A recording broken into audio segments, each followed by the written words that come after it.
Hello everybody, I'm Dr. Jeeta Muthumanikam. I'm the consultant gastroenterologist and hepatologist of Assunta Hospital. Today I'm going to talk to you about PEG tube. PEG tube in full form, PEG. P is for percutaneous and E is endoscopically assisted gastrostomy tube. That means we put in a tube for feeding through the skin into the stomach. Okay, this is usually assisted by a endoscope. Why do people need this kind of feeding? Okay, a few medical conditions that need this kind of feeding is usually people who have stroke, advanced dementia, and also head and neck cancers where they cannot swallow, and also trauma. What we are going to demonstrate today is two types of PEG tube. Okay, one is the standard PEG tube, which you'll see later, and another one is the low profile PEG tube. And this is what you call a standard PEG tube. This standard PEG tube comes out from the stomach through the skin, and it looks like this, and the tube is always outside, jutting out. So we always try, you can do feeding of milk through this inlet, and you can serve medications through this inlet. Okay, so and this tube, when you're not using, we will just plaster it to the abdominal wall. Sometimes we are a bit worried about this tube because if certain patients who are having some advanced dementia or stroke, they are not aware of, they can just pull out this tube.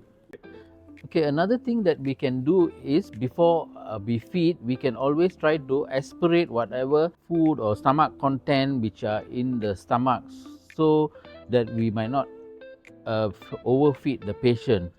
Okay, so after that, means when we aspirate, we are emptying the stomach. So how do we do this? Is we can release the clamp and then open the inlet, and we can put it in here like that, and we can slowly aspirate whatever is in the stomach. And once we have aspirated, we can remove it and discard the aspirate, and then we can, if it's fully aspirated, then we can start the feeding. After feeding, what we usually do is we just secure the tube at the anterior abdominal wall, and it stays there, and we just put the clothes over it.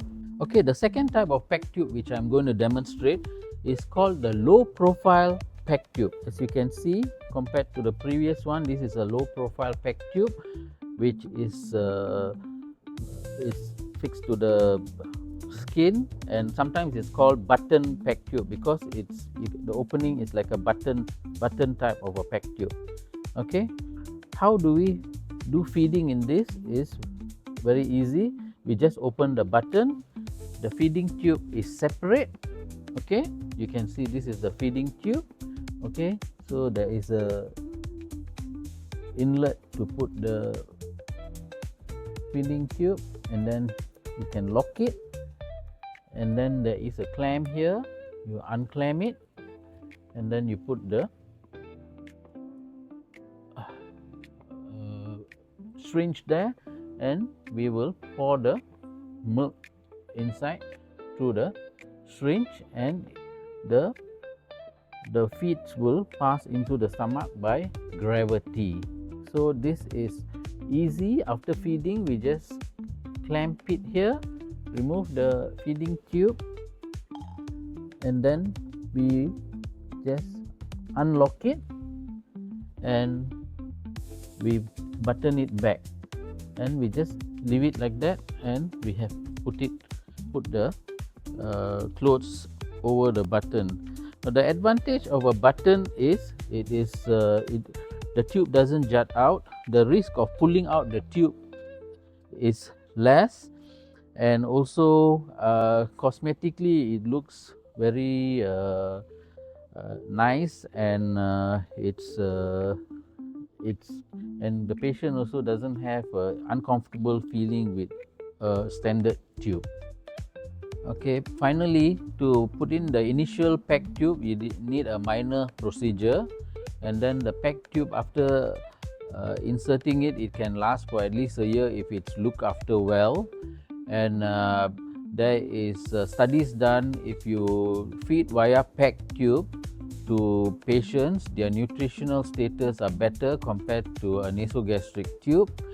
The other thing is the risk of aspiration with a PEG tube is less compared to a nasogastric tube, and also milk, medications, fluids can be given through the PEG tube, and it is quite easy to learn how to feed and maintain. The risk of infection after inserting a PEG tube is there, but the risk is low.